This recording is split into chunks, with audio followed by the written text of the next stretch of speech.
Hello students, I am Dr. Vinod Kamble. In this video, we are going to see the question personal selling and its process. First of all, we'll understand what is personal selling. Now, personal selling का मतलब ये क्या होता है? Salesmanship. So personal selling जो है काफी widely use किया जाता है और ये काफी ओल्ड मेथड है गुड्स को सेल करने का.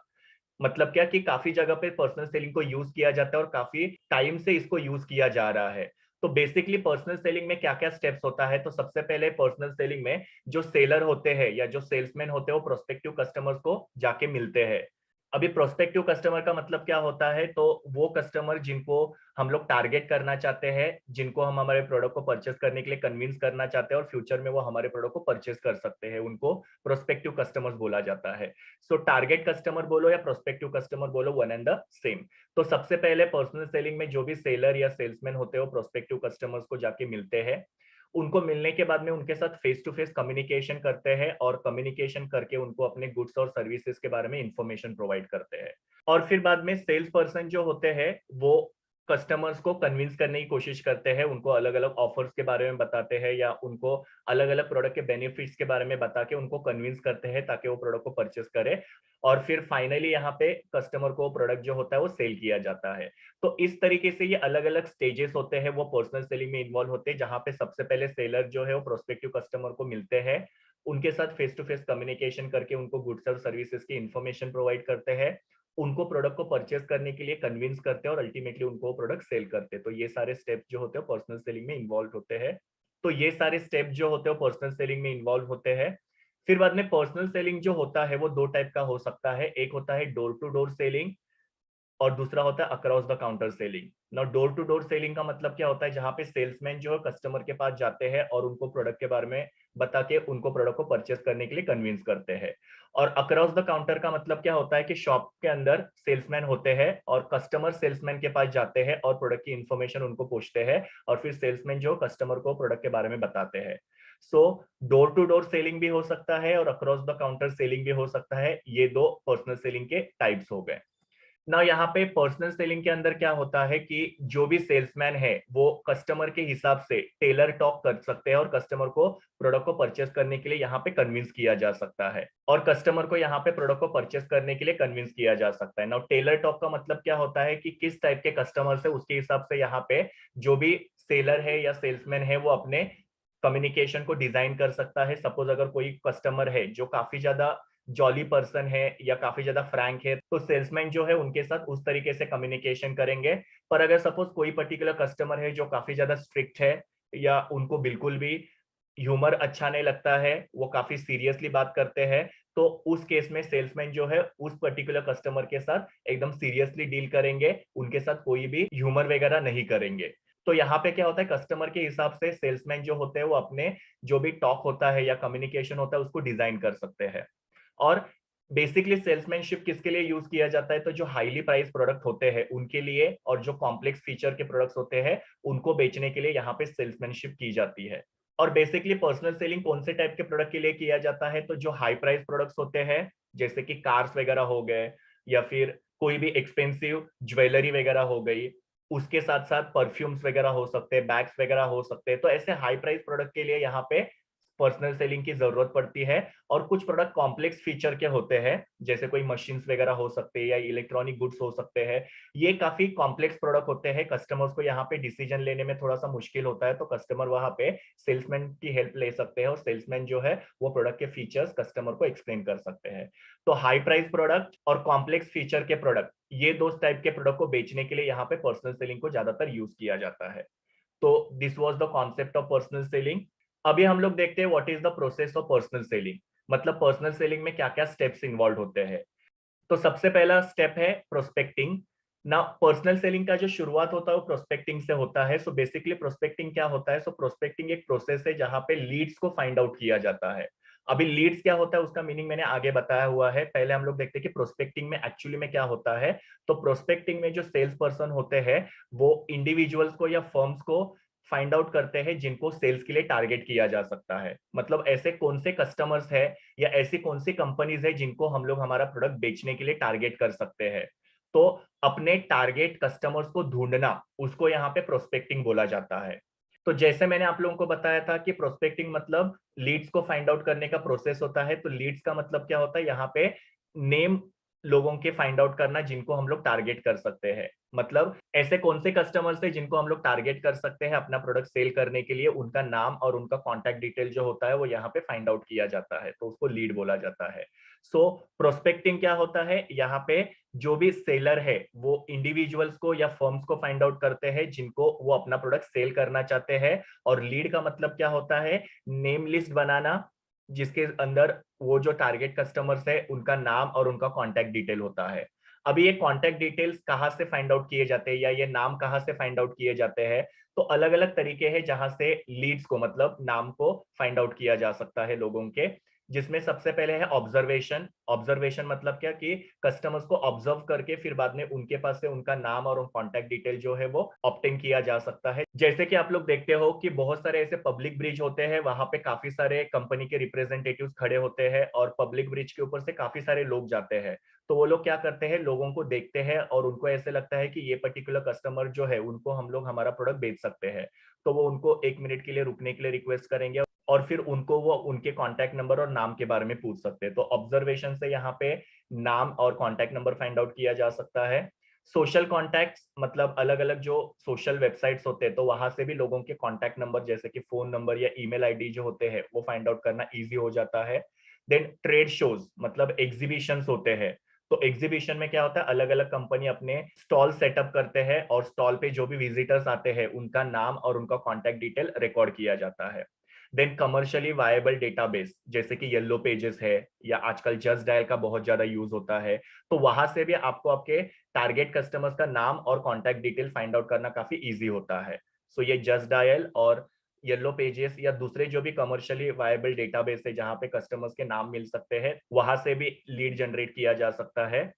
फिर बाद में एग्जिस्टिंग कस्टमर्स, जो भी हमारे एग्जिस्टिंग कस्टमर्स है उनको हम लोग बोल सकते हैं कि आपके पहचान में अगर कोई दूसरे कस्टमर्स होंगे तो उनका हमको नाम दे दो, तो वहां से भी नाम और कॉन्टैक्ट डिटेल मिल सकता है। और रेफरल सोर्सेस, रेफरल सोर्सेस मतलब कि एक पर्सन दूसरे को रिकमेंड करता है, दूसरा तीसरे को रिकमेंड करता है।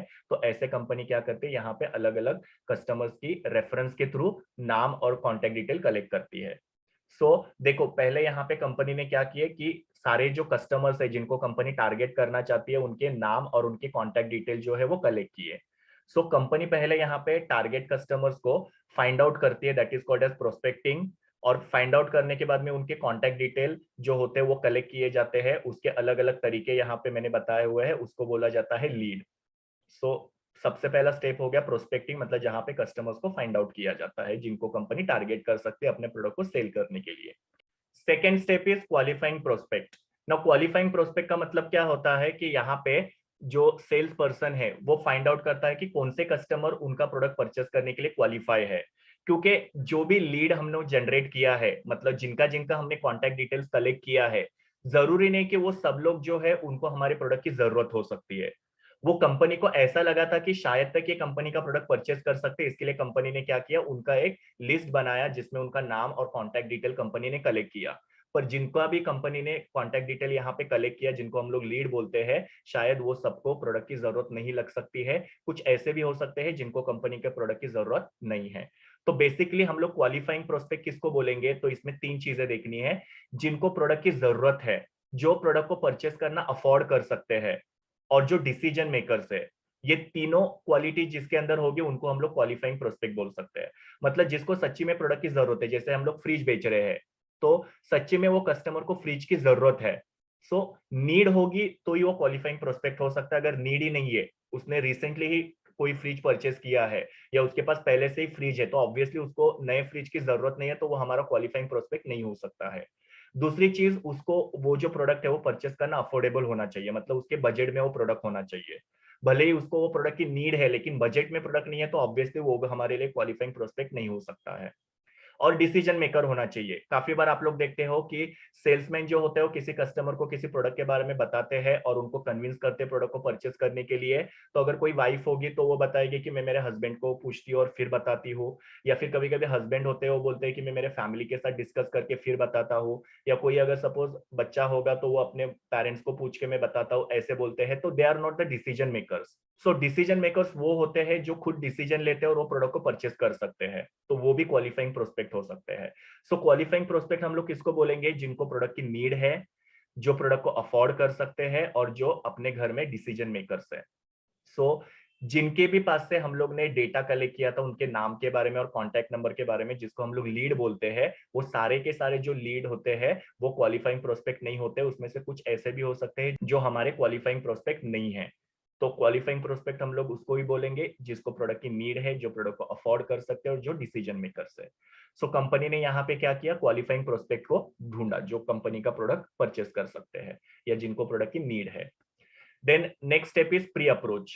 नाउ अप्रोच का मतलब क्या होता है? जाके कस्टमर को मिलना। और प्री अप्रोच का मतलब क्या होता है? कस्टमर को मिलने से पहले।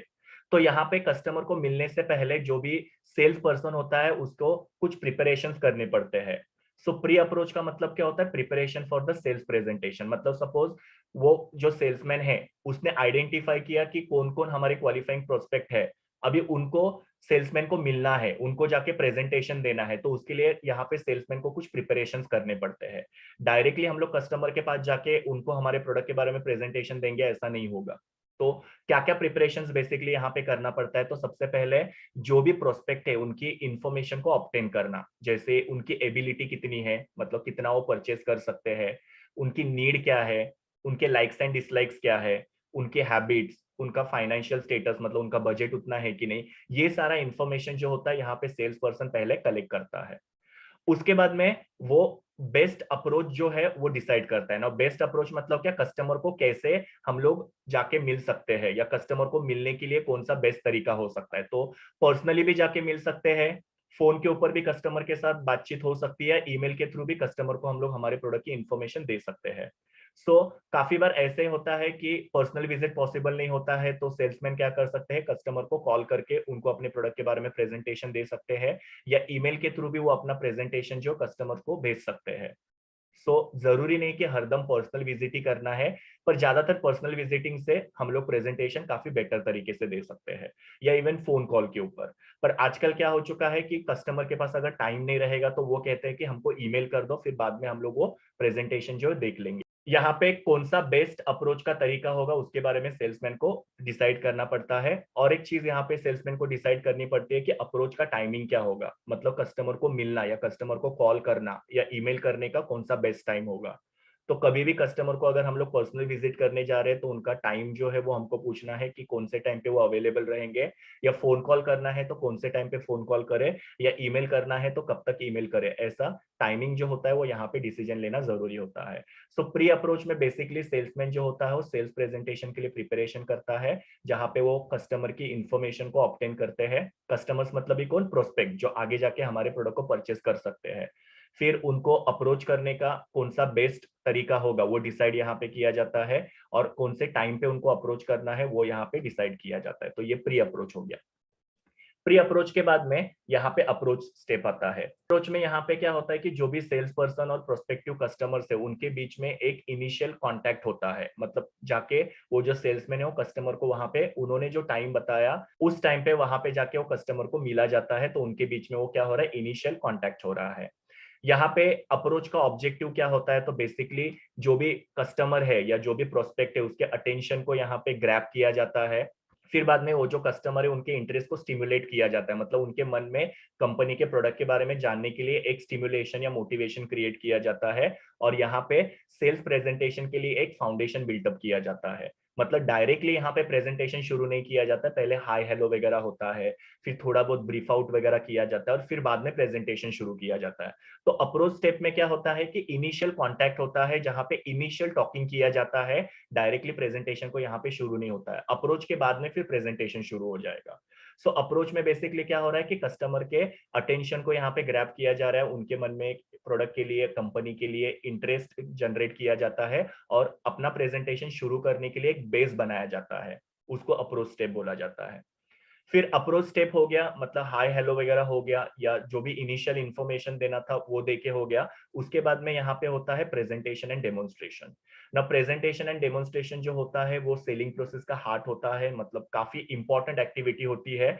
जैसा हमारा प्रेजेंटेशन होगा, जैसा हमारा डेमोन्स्ट्रेशन होगा, उसके ऊपर डिपेंड करता है कि कस्टमर हमारे प्रोडक्ट की तरफ अट्रैक्ट हो रहे हैं कि नहीं।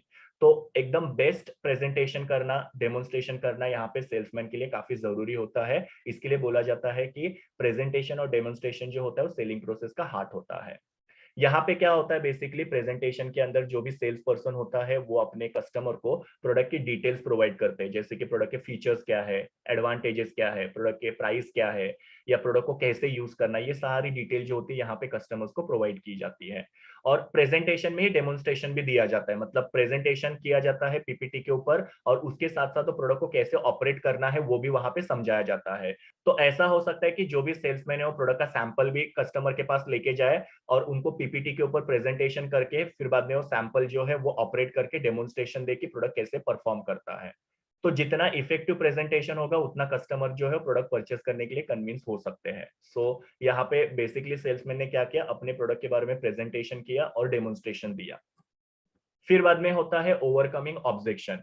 प्रेजेंटेशन होने के बाद में कस्टमर जो अपने ऑब्जेक्शंस को रेज करते हैं, या उनके मन में कुछ क्वेश्चंस होते हैं, कुछ कंसर्न्स होते हैं, इश्यूज होते हैं, वो कस्टमर वहां पे फिर सेल्समैन को पूछ सकते हैं। जनरली हम लोग देखते हैं कोई भी प्रेजेंटेशन होने के बाद में लोग क्या करते हैं, वो जो प्रेजेंटर होता है उसको क्वेश्चन पूछते हैं। तो सेम यहाँ पे भी सेल्समैन ने कस्टमर को प्रेजेंटेशन किया, प्रेजेंटेशन के बाद में जो भी प्रोस्पेक्ट है या कस्टमर से वो अपना क्वेश्चन या कंसर्न या ऑब्जेक्शन को रेज कर सकते हैं ना। ये ऑब्जेक्शन जो होता है या कंसर्न जो होता है या क्वेश्चन होता है वो जेन्युइन हो सकता है या सिर्फ एक्सक्यूज हो सकता है। जेन्युइन मतलब क्या, सच्ची में वो कस्टमर के माइंड में कोई क्वेश्चन है, ऑथेंटिक क्वेश्चन है, प्रॉपर क्वेश्चन है, तो वो उसके बारे में जानना चाहते हैं।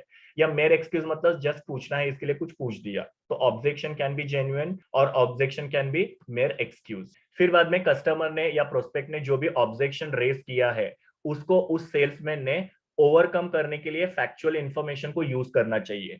मतलब कस्टमर को प्रॉपर इंफॉर्मेशन देना चाहिए और उनके ऑब्जेक्शन को रिजॉल्व करना चाहिए। ऐसे नहीं कि टाइम को जस्ट आगे बढ़ाने के लिए या उस समय वो कस्टमर को हैप्पी करने के लिए कुछ भी इंफॉर्मेशन उनको प्रोवाइड किया और वो इंफॉर्मेशन जो करेक्ट नहीं है, ऐसा नहीं होना चाहिए। फैक्चुअल इंफॉर्मेशन होना चाहिए, मतलब करेक्ट इंफॉर्मेशन प्रोवाइड करके कस्टमर का जो भी ऑब्जेक्शन है या जो भी क्वेश्चन है या जो भी कंसर्न है उसको सेल्समैन ने ओवरकम करना चाहिए, सॉल्व करना चाहिए। तो ऑब्जेक्शन का आंसर जो होता है या क्वेश्चन का आंसर जो होता है वो फैक्चुअल इंफॉर्मेशन से ही कस्टमर को देना चाहिए ना। यहाँ पे कस्टमर का जो भी ऑब्जेक्शन है उसको हैंडल करना और उसको ओवरकम करना, ये भी सेल्स का काफी इंपॉर्टेंट पार्ट होता है। बिकॉज कस्टमर के माइंड में अगर कोई भी क्वेरी रहेगी तो डेफिनेटली उसके वजह से भी कस्टमर्स का डिससेटिस्फेक्शन हो सकता है। तो यहाँ पे सेल्समैन ने देखना चाहिए कि कस्टमर के माइंड में जो भी क्वेश्चन है उसको प्रॉपर फैक्चुअल इंफॉर्मेशन प्रोवाइड करके सेल्समैन ने सॉल्व करना चाहिए, जिसकी वजह से क्या होगा, कस्टमर के माइंड में कोई क्वेश्चन नहीं रहेगा और कस्टमर जो प्रोडक्ट परचेज करने के लिए कन्विंस होंगे। सो प्रेजेंटेशन होने के बाद में यहाँ पे ऑब्जेक्शन जो है उनको हैंडल करना और ओवरकम करना सेल्समैन के लिए काफी जरूरी होता है। उसके बाद में होता है क्लोजिंग द सेल्स। मतलब अभी प्रेजेंटेशन करके हो गया, कस्टमर्स के डाउट्स भी सॉल्व करके हो गए, अभी सेल्स को क्लोज करना है। तो सेल्स को क्लोज कैसे किया जाता है, तो यहाँ पे कस्टमर के पास से परचेस का कमिटमेंट लिया जाता है। मतलब वो प्रोडक्ट को वो परचेस करना चाहते हैं, ऐसा उनके पास से हम लोग को कमिटमेंट लेना है। तो बेसिकली यहाँ पे सेल्स को फाइनलाइज किया जा सकता है। यहाँ पे इस स्टेज में काफी इंपॉर्टेंट चीजों के ऊपर डिस्कशन किया जाता है, वो होता है प्राइस। जैसे कि कितने प्राइस पे वो प्रोडक्ट सेल्समैन कस्टमर को बेचेंगे, कोई स्पेशल डिस्काउंट्स वगैरह देंगे क्या, उसके बारे में यहाँ पे डिस्कशन होता है। पेमेंट ऑप्शंस की पेमेंट जो है वो किस तरीके से करना है या कितने दिनों में पेमेंट करना है या क्रेडिट पीरियड कंपनी कितना देगी, उसके बारे में यहाँ पे डिस्कशन किया जाता है। और दूसरे टर्म जैसे कि डिलीवरी प्रोडक्ट की कब तक होगी वगैरह, किस टाइप का रॉ मटेरियल यूज किया जाएगा, वो सब चीजें जो होती है यहाँ पे नेगोशिएट किए जाता है। तो सारा प्रेजेंटेशन होने के बाद में जो भी प्राइस है, पेमेंट के ऑप्शन है, टर्म्स एंड कंडीशन है, उसके ऊपर नेगोशिएशन किया जाता है। और ये भी जो स्टेप होता है वो सेलिंग प्रोसेस में काफी इंपॉर्टेंट है, बिकॉज प्रेजेंटेशन से और ऑब्जेक्शन हैंडलिंग से कस्टमर जो है वो ऑलरेडी कन्विंस हो चुके हैं, और थोड़ा सा कस्टमर को कन्विंस करने का जो बाकी है वो इस पर्टिकुलर स्टेप के अंदर किया जा सकता है, और कस्टमर को फिर बाद में वो प्रोडक्ट जो है बेचा जा सकता है।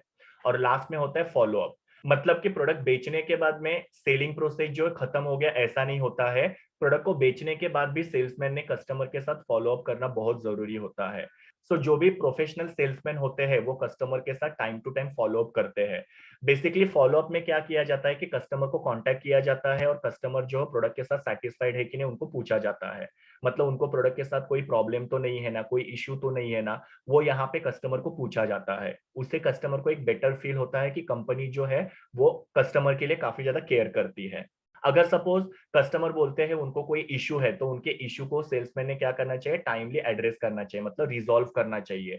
अभी यहाँ पे फॉलोअप की वजह से क्या होता है, क्यों फॉलोअप किया जाता है, तो फॉलोअप की वजह से रिपीट सेल होता है, मतलब कस्टमर जो हमारे प्रोडक्ट को बार बार परचेज करेंगे। बिकॉज यहाँ पे क्या हुआ, सेल्समैन ने कस्टमर को सामने से कॉल किया, उनको कुछ प्रॉब्लम है क्या वो उनको पूछा, तो कस्टमर के माइंड में कंपनी के लिए एक पॉजिटिव एटीट्यूड क्रिएट होता है और उसकी वजह से कस्टमर वो कंपनी के पास से बार बार प्रोडक्ट को परचेज करेंगे।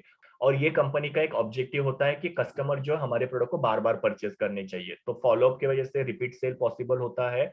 दूसरा, फॉलोअप की वजह से जो सेल्समैन है वो कितने इफेक्टिव है वो भी यहाँ पे फाइंड आउट किया जा सकता है कि कितना इफेक्टिवली वो कस्टमर को हैंडल करते हैं। और फॉलोअप की वजह से सबसे इंपॉर्टेंट चीज है कि यहाँ पे हमको एडिशनल रेफरल्स मिलते हैं। एडिशनल रेफरल्स का मतलब क्या होता है कि जो सेटिस्फाइड कस्टमर्स है वो हमको और दूसरे कस्टमर्स के नंबर दे सकते हैं जिनको कंपनी टारगेट कर सकती है, उनको कन्विंस कर सकती है और उनको प्रोडक्ट बेच सकती है। तो नंबर ऑफ कस्टमर्स बढ़ाने के लिए भी यहाँ पे फॉलोअप करना बहुत जरूरी होता है। सो फॉलोअप जो होता है उसकी वजह से कंपनी का रिपीट सेल बढ़ता है, सेल्समैन का इफेक्टिवनेस इवैल्यूएशन करने में काफी इजी हो जाता है और एडिशनल रेफरल्स जो होते हैं वो मिलने में इजी हो जाता है। तो ये सारे अलग अलग स्टेप जो होते हैं पर्सनल सेलिंग में इन्वॉल्व होते हैं। ये मेरी यूआरएल है जहां से मैंने इमेजेस लिए हैं। Thank you students, please do like, share, comment and subscribe to my YouTube channel and also recommend my channel to your friends. We will meet in the next video.